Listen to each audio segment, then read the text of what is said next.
A very good evening to you and welcome to my space. My name is Uche. Today we are here on behalf of Amaegwu. Amaegwu is a platform that talks about the entertainment and creative industry in the Southeast, and we discuss industry stories and every information that we need to know about the entertainment or creative industry at large from Eastern Nigeria. I welcome all of you once more. And today's edition, we are going to be interviewing one of the pioneers of the music industry in the Eastern Nigeria. He he was one of those that created a sound that we are known today in the Southeast. And he has been there for a long time. And so many of you know him by the name Dekumzy. He was born Derek Osonwa. So today we are going to know more about him. We're going to interview him. We're going to ask him a lot of questions, and he's going to also, tell us a lot of things that we need to know. So I welcome all of you. If you are joining us for the first time, you're welcome. If you have been joining us in the past, please kindly share this and remember to check all the DSP platforms, all the streaming platforms for previous editions where we have discussed several issues, where we have interviewed other artists.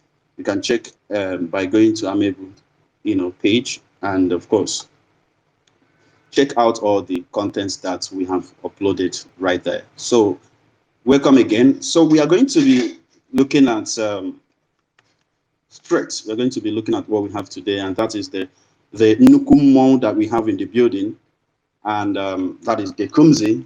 Some of us know him as Dekumzy, so we are going to be asking him question. Dekumzy, you're welcome.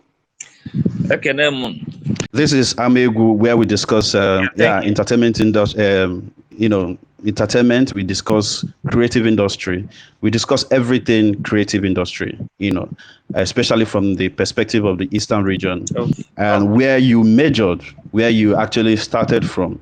So can we, know you more, please? Okay, my name is Derek Osonwa, aka Dekumzy. I'm from Anambra State, Oka actually, Obunagu. But I was born in Enugu, and that's why I grew up. Then my life has been in Enugu, travel out, come back, but it's still Enugu thing. Okay, yeah, thank you so much, Dekumzy. You are from Oka in Anambra State, same place, Fino. Are you from the same village with Fino? Yes. Oh, really? Yes. So you guys came from Oka and, somehow found yourself in Enugu by the virtue of your parents. Yes. And you started music from Enugu. How is it like coming from Oka, the same place, and making music in Enugu? How is it like? How do I say it? Enugu, you're asking how is it like for me to be in Enugu, right? Making music in Enugu, right? That's what you're asking. Yes, no, I'm asking you right now. You said you're from Oka. I didn't know that you are from Oka, and I just remember that Fino is also from Oka, Anambra State, and both of you were born and raised in Enugu, and both of you are making music. Started making music from Enugu, and I'm sure you must have come across each other and discussed. So I'm asking, what was it like, coming from that same background and making music together in Enugu State? Well, it wasn't easy, believe me. It was challenging, but it was fun. We just wanted to have fun, and then, but we got to know each other in Enugu, and then we started making music, and it was just fun all the way. Then it became the job, and it became a work, and then it became a career. Okay. Yeah. Thank you so much. When exactly did you start making music in Enugu, and how was it like for you at the time? Who were your inspiration? Who were you listening to when you started making music in Enugu? Okay. How do I put this? I started making music. My first time in the studio was 2006, around November. Believe me, now, but that's where you see everything. Rugged life or hip hop life or anything, whatever life you choose, you find it in Ababa. Ababa is a place where if you want to be bad, they will train you to be bad. If you want to be good, so we see everything, and then we that want to make music, everything we see, we interpret it in sounds. At the time, okay, okay, growing up in Apapa, you had a lot of challenges, especially the fact that it's ghetto part of Enugu State. And I'm sure there were a lot of other, other things like drug abuse or, cultism and other things that were, at the time very prominent among young people. Why did you not get, somehow into that net? Why did you not get into becoming a bad boy, becoming useless like so many people who grew up in a very rugged area?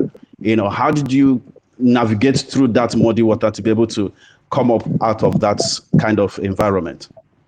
Well, in one word, military slap. I just military slap. I went to a command secondary school, and then I was a wayward person in secondary school.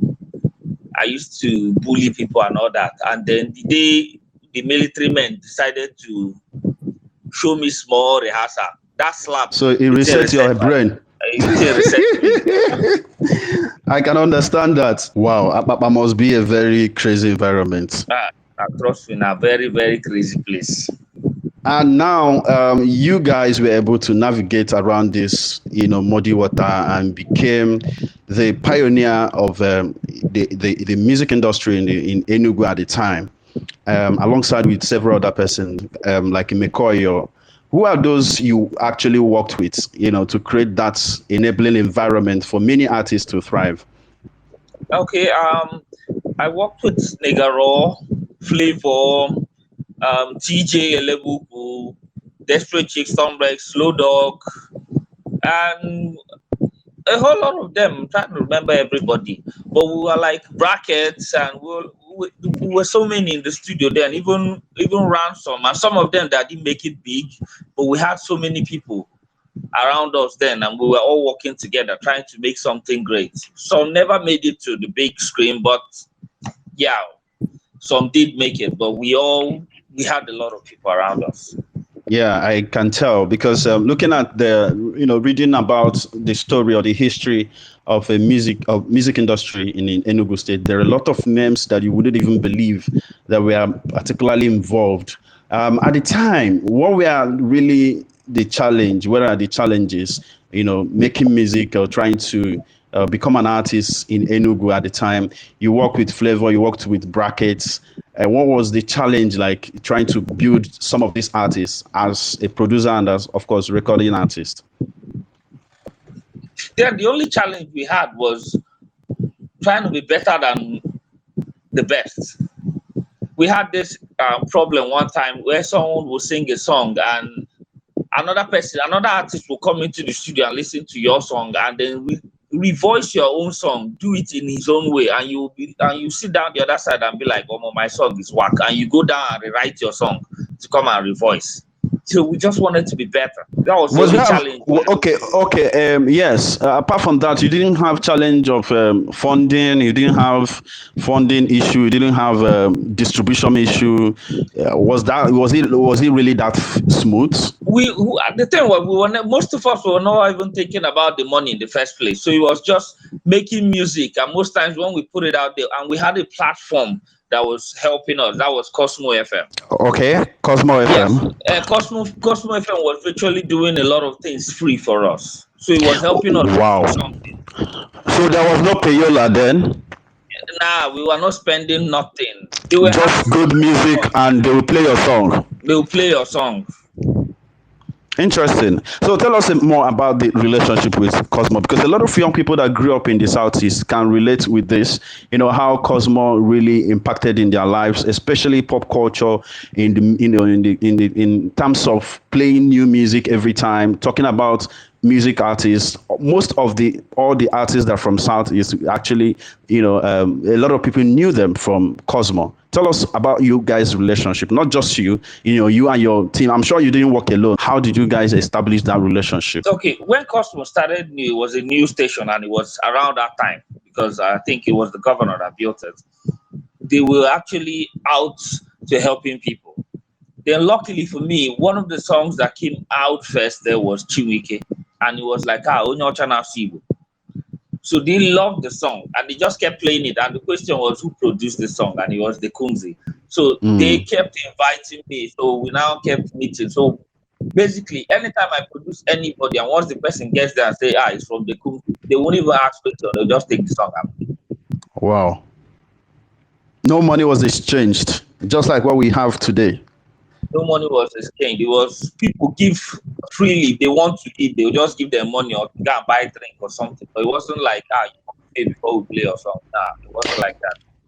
So see, let's go back to Resonance. You said you met them in the studio. Did you get know that both of them, like they were duo, like they were two, right? Yeah. The guy and the lady. How did were they singing together before they met you, or were they they were there a single artist before they met you, then you joined them together? No, they were a group. They came to me as a group. They were actually engaged then. So that album. Oh, really? Well, more like an engaged. Their song. They just wanted to do song as a couple. That was the whole idea. Yes. Interesting, and it came out beautifully. No wonder the chemistry was so good. Their chemistry was so good. It was good. And yes. The success of that song, really propelled you into the, to the limelight, and it gave you the impetus to do more. And you worked towards having another group, the Desperate Chicks. We interviewed Stormers the last Friday, and we asked her about how the whole thing came about, and she told us that you were the engineer, the architect, and of everything. How did you conceive the idea? How did you conceive the idea of Desperate Chick? Okay, actually, these girls were they were single artists, solo artists in one particular record label. All of us were together in the same place. They just keep coming around, and then somebody actually made a bet with me and said that women don't sell anymore. After Chimike, that women can't sell in Nigeria, that is hard. So I said, okay, fine, let me think of something. I wanted to do a solo, maybe push a solo person, but I thought about it and said, okay, instead of me pushing one person, let me bring all of them together and create something different. And I spoke with people, Slow Dog and some people, and the idea was good, and then we moved on with it. So the Desperate Chicks was just was a creation that came from a bet. Yes, actually, it was a bet. And it became a very huge success story. I'm telling you, the thing shocked me because I didn't know it was going to be that. It shocked you. Wow. Yeah. All right. That's really interesting, because a lot of people have had different theory to that build up to that group. But we also know that the group, having groups in Nigeria, at the time was a thing. It was really popular at the time. We had Plantation Boys. We had Style Plus, I think. Yes. Tribesmen and so on and so forth at the time. But you came up with female group, which was different. So did you copy Destiny Kids? Destiny Childs, rather. Yeah, actually, that was what gave me the whole idea. I didn't want them to be two. I wanted them to be like 5. But I couldn't get the 5th person, so we had 4. But along the line, one of them decided not to continue. I think she had school or something. She was living in Enugu. So we ended up like Destiny Child, but we are now Desperate Chicks. Oh, wow. And you came up with the name Desperate Child. Desperate Chicks, yeah. I am Slow Dog. Desperate Chicks, sorry. I was the one desperate for them to blow. They were not desperate though. Oh. Okay, interesting. So you at the time in Enugu, you worked with a lot of other persons apart from music artists. Who were those you would say they were very instrumental in ensuring the growth, that sustained growth that we recorded in Enugu at the time? Who were they? Nigga Raw, Flavor, Slow Dog, TJ. So let's move away from the success story of their personal glory. Now we are going to delve into the industry proper. Okay. Okay. Yeah. Now we have in the previous episode that where we, on this platform we have discussed, artistry, the role of media in the creative industry, and of course how we work with, hand in glove with media and record label.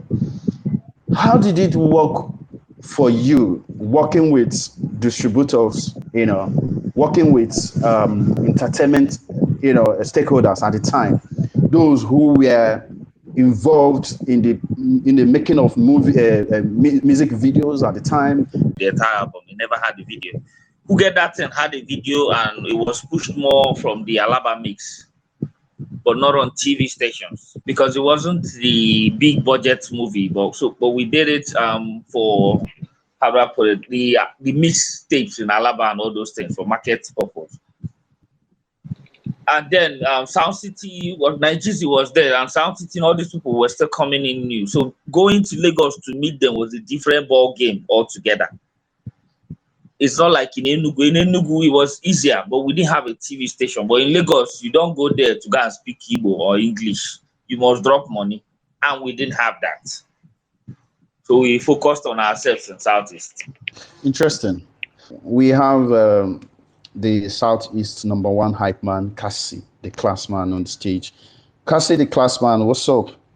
Hi. Am I audible enough? Good evening. Thank you guys for joining this space. First time actually being here, but again, I must say a lot has actually happened between when I wish Dekumzy was here, but I pray he joins in. First, I have to thank Amaegwu for this. Then also Anambra First Son, and every other person here, from artists to regular listeners. Thank you so much. It's good. It's an honor to actually talk here. But again, quickly, a lot has been said, a lot of revelations. The problem we're having here is that simple thing that bloggers, apart from Igugolo, the entertainment industry in Southeast Nigeria, you find out, so apart from Amaegwu, you don't find any content about us, and that's where we were lacking back. That's where we're lacking. If some person like DJ Z's or some other person in the West who is not even up to Dekumzy comes on a space like this on any platform and makes this sort of revelations, because if there are revelations, I mean, a lot of all this are not online, they're not anywhere. We find bloggers, feeding on them and putting out there, and I think we need to do a lot of those too. Just to make sure that we put our craft out there. We're doing a lot, really. We're doing a lot, trust me. It might not seem like we're doing a lot because we're not putting it out there, but I must say, I must congratulate every person from this region doing the most, to make sure the entertainment industry is what it is, and even, trying to better it. But again, as I said, if you can, tweet about this. If you can, tweet about the little fact you find. Tag whoever it's important. From blogs, yes, it is important that we put our own stories out there, to enable people tell good deeds about us. And of course, also if our men are Southeast Nigeria, but we should be able to put out these stories. I again cannot even thank Uche, that's our number first son, and Amaegwu, also that also one that Chukwuka, for what these guys are doing. This is amazing. I don't know if Dekumzy is back. If he's back, I would like to say He's not back yet. Let's just have a conversation really before he comes back. Okay. There's something he said here, and that is very important. You work on radio, right? Sure. So I'm going to put you on the spot right now. So he says that at the time when they were on, in Enugu, they were making music, they were making a lot of records. They didn't need to pay any art. Whoever on radio, whoever, they didn't need to pay anyone to get their song played on radio. How did you take that information when he said that? How did you see it? Well, I laughed actually. I laughed when he said that. I must say I laughed. First, I must say that it is a scourge. So first, I must say that I, for one, will speak for myself, and I will say it is true. Yes, there's a scourge where an artist brings a good song to OAP radio person, And the next thing I know, ego nekijikwa. Kefi achola anyota. I think it's a scourge that needs to be tackled. And I won't say I'm a saint, but again, it starts from the artist. I'm sorry I have to do this, but it starts from the artist in the sense that if you have confidence, friendship, a working friendship with an OAP, it is easier to give an OAP a song. Take for instance Ife, take for instance SP, take for instance Eastern Vibes. There are lots of people I can go on and on. I won't ask you for 1 naira. Let your song be good, master it properly. But again, when artists are not very confident of Ifefanago, you're not confident lyrically, they're not sound. And otherwise, you find them, and it is sad, it is sickening, it is wrong. I condemn it in every word and in every way I can. But I must say also that it is there, it is very much in the industry, very prevalent in the Western industry, of course. Nali, my guy, but again, I think we need fast rising artists. I hate to call them upcoming artists. Need to right now stamp their feet, make good music, listen to sound artists around the world. Become futuristic in your sound. You mustn't sing or go the way. You mustn't jump on every trend. And if you must be so good at it. So again, if I am audible enough, if I'm projecting well, I must say that the scourge is there. But again, it is wrong to generalize. And I must say we're getting back to a time where sound, good music, stands up for even more than the cash.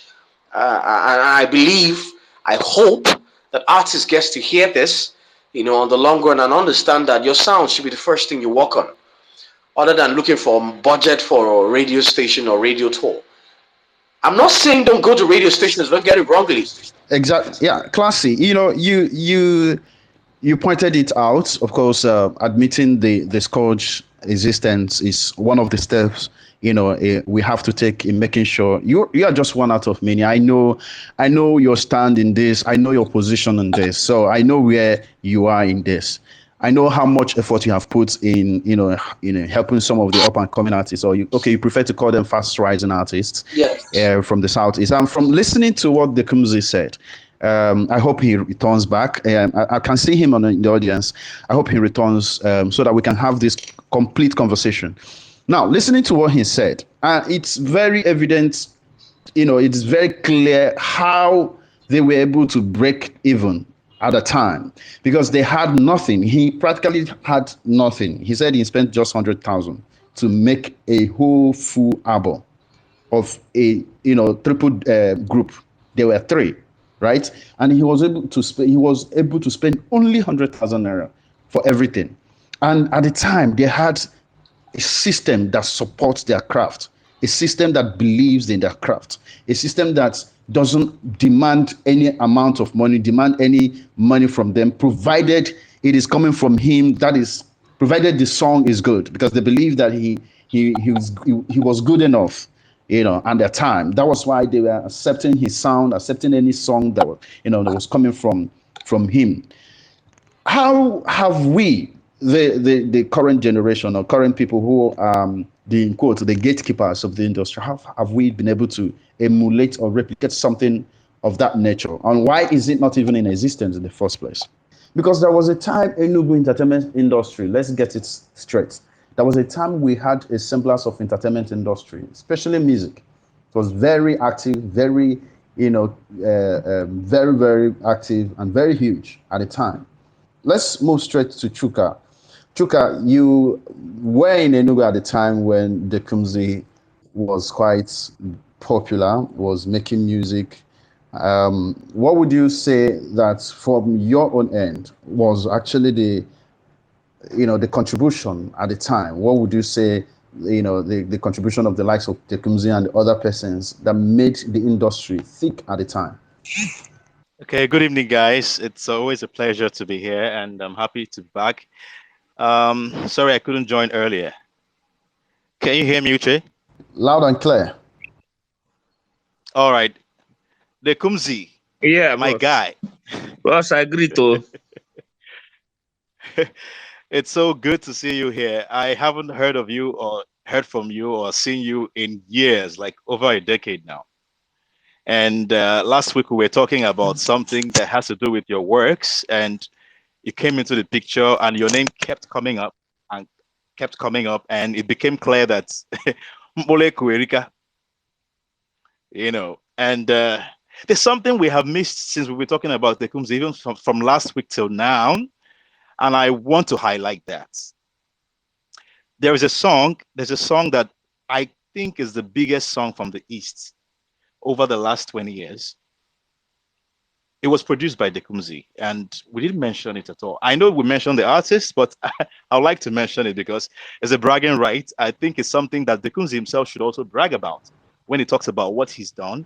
That is Yori Yori by Brackets. Yeah. It was produced by Dekumzy, and it made me so proud. I remember the day I was with them, somewhere in their house, and they were talking about their exploits and the places they've been to. And in my mind, I was thinking, this song was made in Enugu. Wow. They've been to all kinds of countries that they didn't even know existed. The song was really, really huge. Unfortunately, it didn't have, we didn't have the kind of platforms we have today at that time. We didn't have Instagram and so many of this new platforms that have emerged and new ways of promoting music that exist today that would have made it even bigger than it was at that time. But I think it still remains the biggest song from this. Maybe I could be wrong, but I think it's the biggest song from the Southeast since 2000, and it was produced by Dekumzy. That is one. So that kind of lays a foundation on the kind of person Dekumzy is, what he's been able to do, the kind of talent he has, and the enormous work he has put in. I don't think he has been given enough credit for what he did. Just like somebody was here, Hype Man, right? I think his name is Hype Man, Southeast Hype Man or something like that. He was talking about the blogs and what the blogs could do about what's going on. The conversations we're having, the stories that have been told. I don't think enough has been done on Dekumzy's story. I don't know if Dekumzy has a Wikipedia, but I think there's a lot of work in his production catalog that should be out there. People need to know who this guy is. In fact, the most interesting part was when he talked about how he went to Sweden. I didn't hear it from him. I heard it from someone who was in London at that time, who was telling me, a mutual friend who was telling me, oh boy, Dekumzy don't blow. Dekumzy is producing with Dr. Alban. I said, yes, I saw something like that too. She told me that she met with him and he told her the story and all that. So, yeah, Dekumzy is a major part of what has happened in this era of Nigerian music industry. We've had different eras, like I have said in the past, and he was among the guys that started a new era in Enugu with some other guys like J. Martins, McCoy.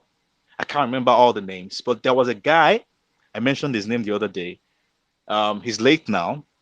He was the owner of the studio where most of this. His name is Obi Naonwe. I can't remember the name of the studio. Can you remind me if you can hear me? I think Manger it's Veto Studio. Veto Edge. Veto Edge, yes, Veto Edge. We used to answer Manger, then we went to Veto Edge, yes. Exactly. Yes. That was where most of these things happened, and I remember how it was like an ecosystem. That's where everybody kind of gather. You just see people, even when you don't have a studio session, you just come around and just hang out with people who make music because everybody was there. Slow Dodge and Dog, Nigga Raw, Flavor, Chris Madabuko and his clan, the Dome Records people, YJ, Real McCoy, J. Martins, Wizboy, McCoy, and Dekumzy worked with all these people I'm talking about. He was like the person you have to meet him in the studio. Most of the times you have to work with him somehow, and that kind of, I think that was interesting because there was a healthy competition amongst all the people who were making music at that time. There was friendship. I never heard anything like people fighting, people quarreling over who is better or stuff like that. There was no obvious strife like I've seen in many other studios and ecosystems I've been to, where people even delete people's works in there. You know, can you imagine? Can you imagine finish? You know, you quarrel with somebody and you finish working and you leave the studio, and the person you quarrel with gets into the studio to work and deletes your files. Like not your files, deletes your folder. I never heard anything like that. You know, there was this beautiful family environment there that fostered growth, fostered creativity. Yes, there was competition. Like you said, there was competition. In fact, we have ourselves. We have ourselves very much. I remember the times the Kuzi would tell me, your music is not that modern, stuff like that, you know. And I would take it as a challenge and do something about it because I also recorded at that time, you know. So it was a beautiful time and it produced so much. And like he said, it wasn't about money, it was about doing something with what we've been given, you know, because everybody was feeling the fever of the new era. We knew something was coming and we knew we had to join the movement and do something about it and see how far we could go. And there were success stories that were big enough to inspire us, like Style Plus, like Two Face had already broken out of Plantation Boys at that time. There was what's his name again? Paul Play, and then there was P Square. You know, these guys were all making their hits at the same time. McCoy happens to be in UNN at that time, so Enugu was the closest place for him to come and work. And he was my friend. We're friends. So he would come to Enugu and I would take him to OB studio. We would work there, you know. So everybody just comes there to work.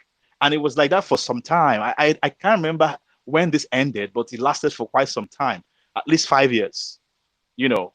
And it made a lot of difference in the way things happened until I think until we moved. I don't know what happened, but something happened that then Caruso came up and everybody moved to Caruso, or most people moved to Caruso, which was also another studio that new guys joined. That was where I met people like Fino, Runtown, who else? Sugar Boy, and a lot of other guys who eventually came to Lagos, you know.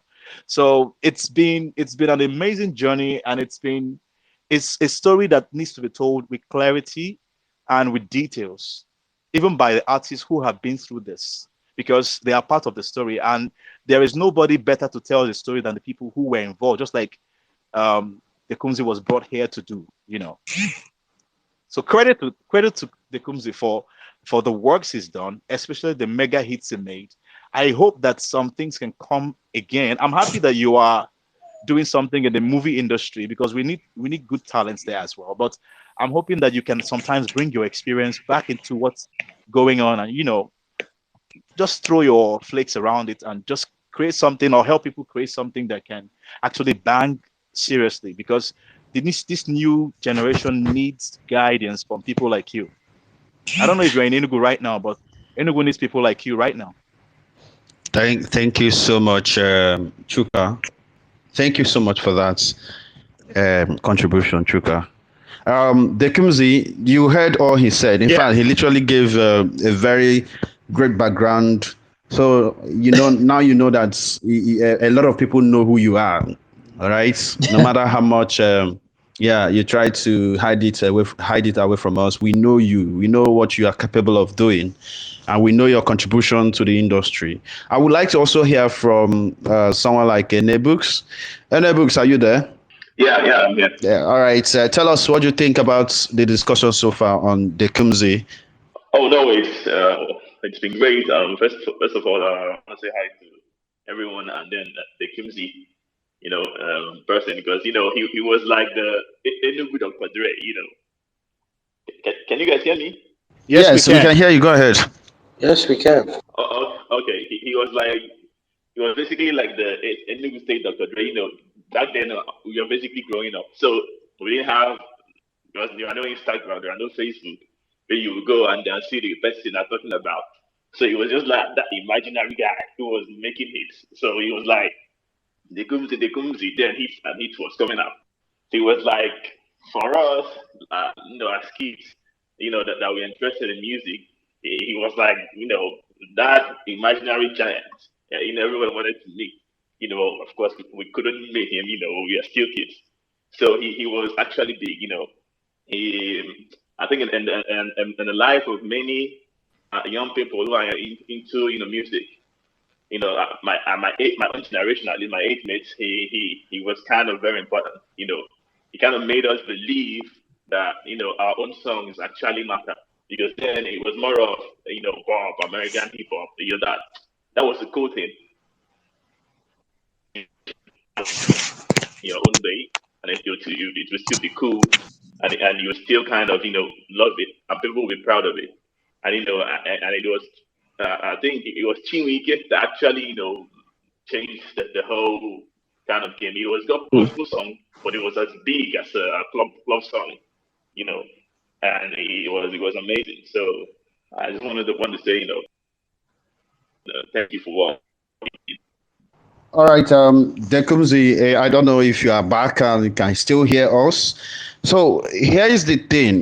We have been trying to, push this question across, and network has been very rude. It has been interfering. So the question again is, back in the days where you worked with the media, creative industry, stakeholders, people who you worked with, we wanted to know exactly how you guys were able to come up with environment that was able to allow you to work and had some semblance of industry at the time, because we had industry at the time in Enugu, and that produced a lot of artists, just like one of the biggest records to ever come out from Africa, Yuri Yuri. Well, thanks to you produced that sound, and it came from Enugu. How did you guys achieve this thing at the time in Enugu? Beyond, what you have said before, what are the things, what are those,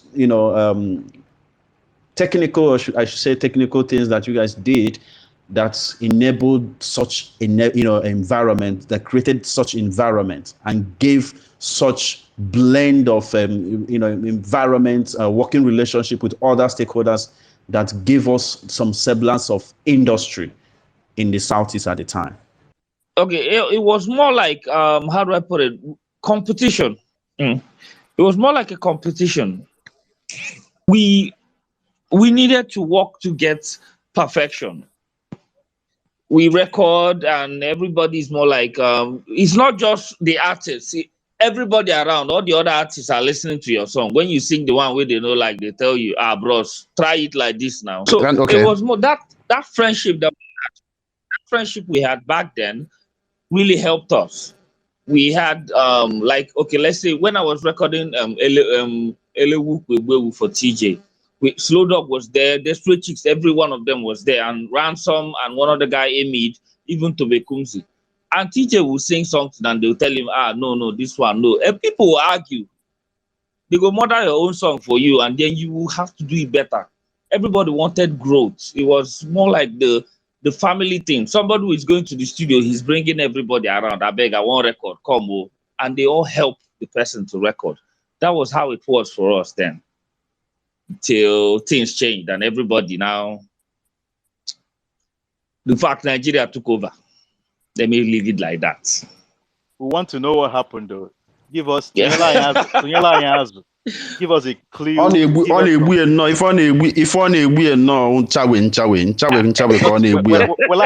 idea just drop us some things. Because why I'm saying that is because there are people who are in Enugu right now or in the Southeast trying to make music now, and they need to know certain things that happened before them, know the pitfalls to jump to avoid, the mistakes to avoid, and how to do things correctly to avoid making the same mistakes that were made before, and even take advantage of what has been established for them.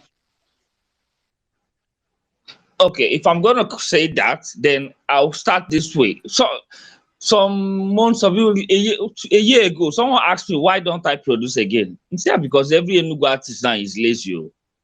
That they all want to make the same kind of sound that is trending in Lagos. They don't want to bring out their own sound. And because of that laziness, I don't want to produce anybody again. Now, back then, when we want to produce, even as good as I was, I sound it beats in Gako. If artists know the maybe singing sound I try. Now it's correction in love. Okay, like Yori Yori beats. Let me use Yori Yori. Yori Yori sound. Well, the day they sang the song, they had to, after singing it to me, and they were like, let's walk. I told them, I beg, can we do this tomorrow? Say, I need to go and think well on this sound. And me, when I went home, I had to think well. The next day when I came, Yori Yori had a rap. Well, it was in the studio right there. Kind of where Piacino, the rap game, maybe another voice, another solo that is singing. That's how the verse 3 came in. A Devi Eban was arranged. Back then, we sit down to write together. But nowadays, people go to the studio and it's more like freestyle, and they are making sounds, and nobody's actually saying, how do I put it? They're not saying anything, they're just making sounds. Then, like now, people are depending on the beat for the song, for the song to move you. But back then, it was the song that would move the beat. Because if you put a beat alone without the song, you might not really, you will enjoy it, but it's not going to move you the way when you hear everything together. That's how it was for us back then. Everything has to work as one for it to work. Like Kerere Nke, we were 5 of us that wrote that song for Stormrex. Everybody, Aincha we did that song. The song was her journey, and everybody sat down to write the song for her. And that's how it is for us back then. But now, it's hard for an artist to bring another artist, say, make they come studio, make they come write in own song. You go see I'm a straight now, this person won't use my head. But back then, it wasn't like that for us. Like Chuka said, there are a lot of artists, up and coming artists, who are listening to you right now. They want to know exactly what happened then, how they got it right, and how how the whole thing started going down, the whole industry, how it nosedived, and of course, way forward, how we can make amends if there are places that we need to make amends, how we can do that. If there are places that we can patch, we will patch it. If there are things that we need to do just to move forward, that's why we are having this conversation, to have an introspection, look at what we've done before, look at where we are, where we are, what we achieved back then, and what we are currently, doing right now. So we want to look at it, then, pick the good ones, probably, amend anywhere that's, that is not okay enough, and, make a better, environment for our people, for people who are in Enugu, who are making music in Enugu to thrive, at least from Enugu. Right now, the world is globalized. So what it means is that you can be in Enugu and make music and sell it across the globe. So we want to have a recreate such environment that you guys had in the past. So we can actually create that environment here, where our young people, young men and women, who are from this part of the country, can actually make their content, their music, their, creative acts, anything, and put it out there and be able to get the kind of audience they desire, without having to move anywhere, without having to travel anywhere, because of look at what Dekumzy said.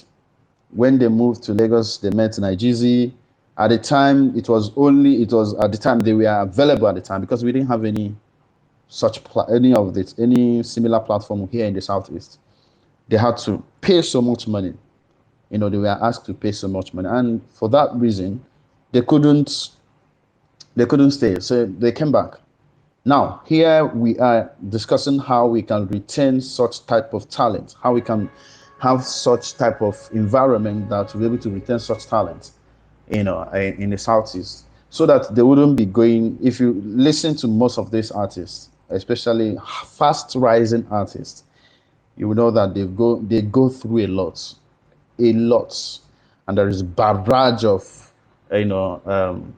graveyard of unsuccessful list of them. So, and that's why we're having this conversation. So if we can know one or two reasons why they were successful at that time, we know one of the two reasons why we can actually we are where we are today. Then of course, look at how we can make comparison, make addition, make subtraction, so that we're able to have a better or thriving industry for us and for everyone. Chuka, let's have your input on this.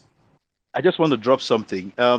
While Dekumzy was talking, I couldn't hear him well, but some of the things he said reminded me of something, of a factor that is very important. I think fame is a currency right now in Nigeria. Everybody wants to be famous. It doesn't matter what they have to offer.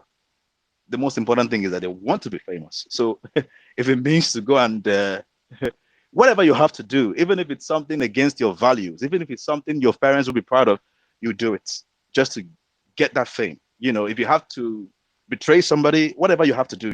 And the same thing applies in the music industry today. Whereas at that time, if you heard what he said it wasn't about money. And actually, it wasn't about the fame. It was for the love of the music itself. Everybody you saw in the studio at that time was crazy about music. And trust me, more than half of us were persecuted by our parents. Our pursuit of our music career wasn't approved by our parents. So we didn't even have the support of our parents. We didn't have the support of our family or people around us. Some of us looked stupid. Like, what's wrong with these people? What's wrong with you? Because the lifestyle of an artist at that time was different. You come back late because sometimes you have to do recordings till 12 in the night. You know, sometimes you are out of your home for 2 days. You're still living with your parents. You are not home for 2 days because you're recording, you are doing stuff, you're just trying to churn out something nice. And sometimes the music doesn't go the way you expect it. So it takes you more time. For instance, you might just finish the mixing, and as you're about to go home, I tell you, babe, please come. There's this error here that you need to come and correct. Then you come back again, you open the file, you go back into the booth and start re-recording some of the things you did before. Something could just come up, and we were so dedicated. All the artists, all the producers, all the managers, everybody was in it for just the love of the music. The same applies to the people, the stakeholders, like the radio stations, the presenters, the DJs. Everybody loved music so much that they didn't mind. Let's just get this out there, because it was fun. It was a lot of fun. And I think there was a deficit of good music in Enugu for a long time. So you can imagine having such a deluge of hits, creativity, excitement in the air. So everybody had to put in their beats or their march to make sure it's working. So the love of music kind of kept us focused on the goal, which was making good music. And that also makes you dig into yourself, pull out everything that you have in you, and go all in and just give it your best. Unlike now, I don't know. I don't know. The first thing he said made me laugh. He said that people are now lazy. I understand that because I deal with artists every day. I don't think the values are the same now. A lot of things have changed. The perspective has changed. The focus has changed. I think it's part of it. I just thought I should drop that.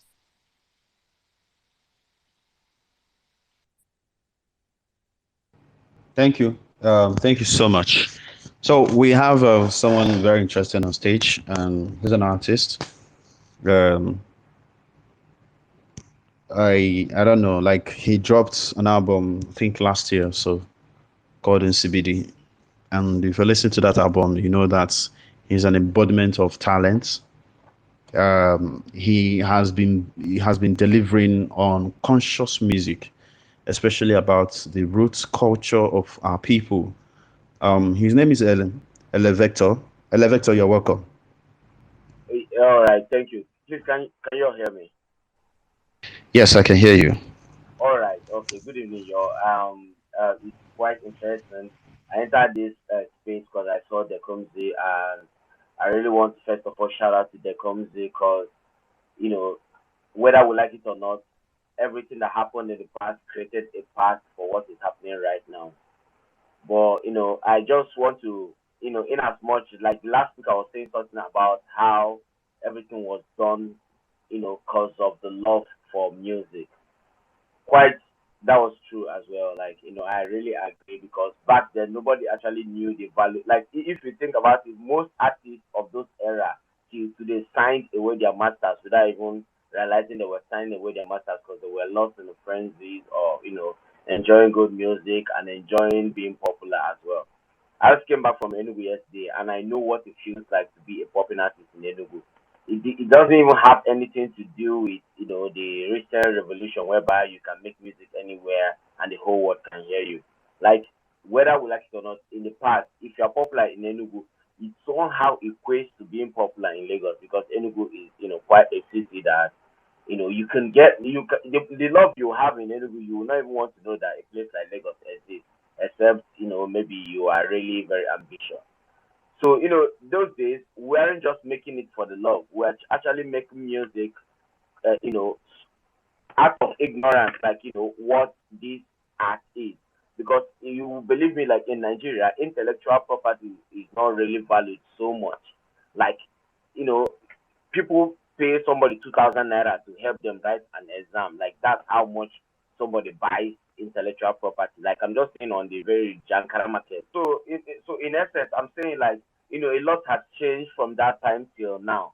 Back then, funny enough, there was social media, but there wasn't like social media for people to use and promote music. Like I could tell, like during the Dekumzy days, that we could have Sajem phone that could record you for 1 minute, but there was nobody trying to record himself singing for 1 minute just so he could post on High Five or MySpace. But the funny thing is, at that same time in US, people were already being discovered on SoundCloud, sorry, on MySpace and some other social media platforms. So most of all we did in the past, borders on ignorance. In as much as for of course, once there's a black man and music involved, like music is specially for enjoyment.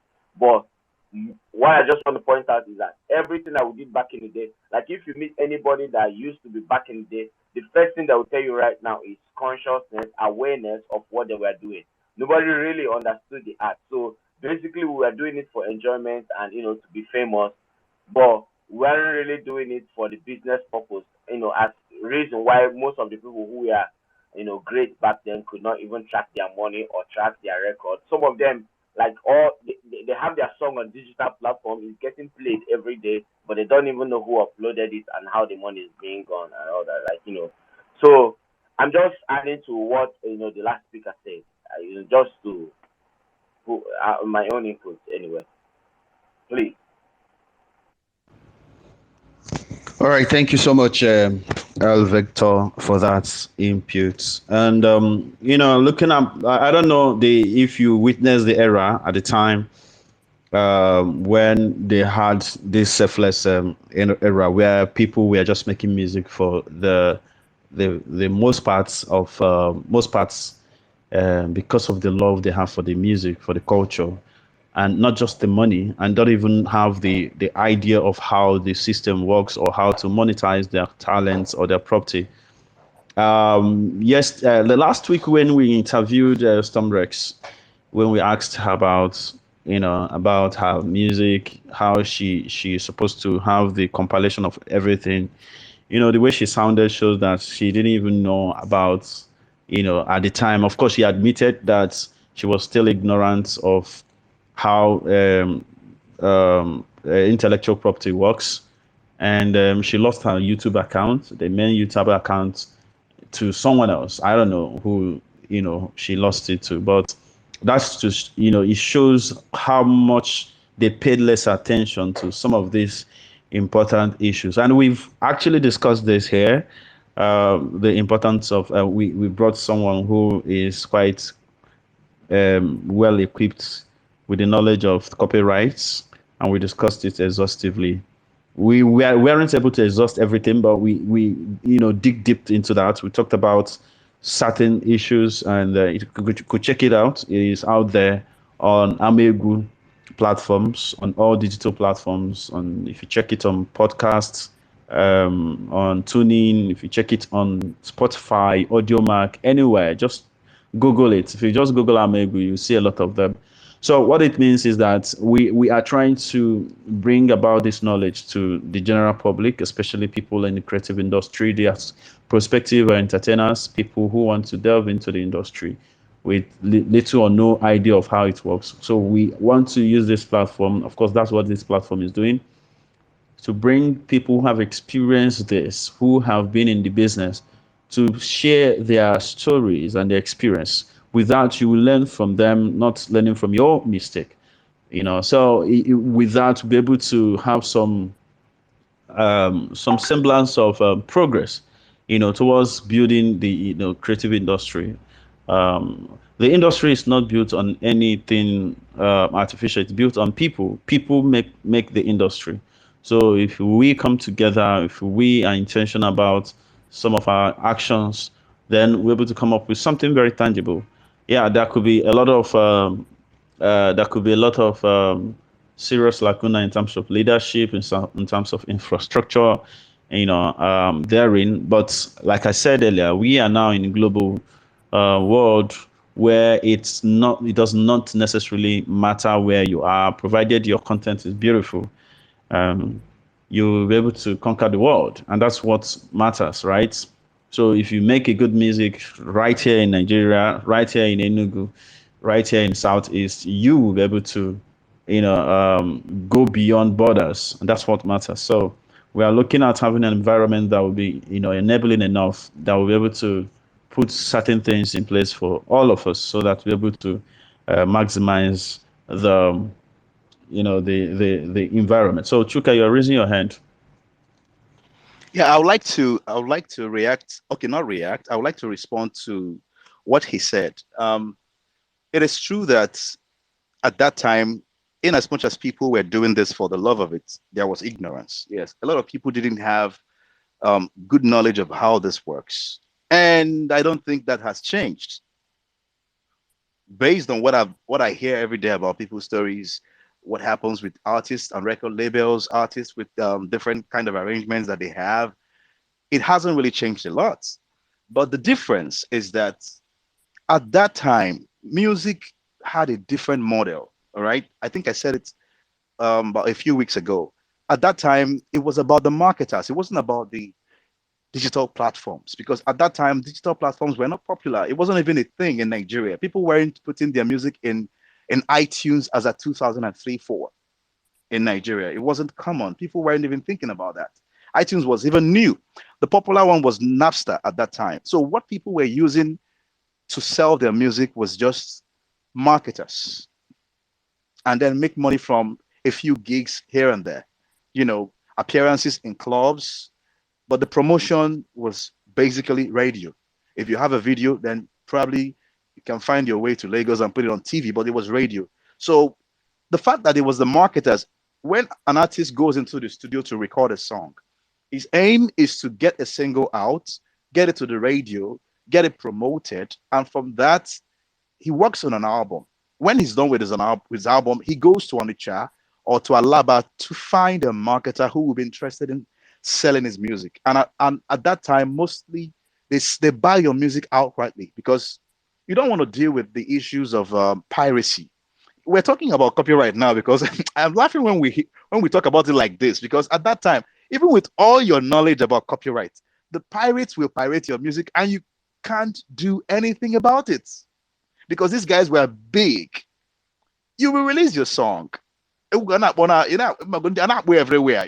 Music is in the shops, it's selling. But you will go out on the streets, you will see these boys pushing barrow. These people pushing music on the streets.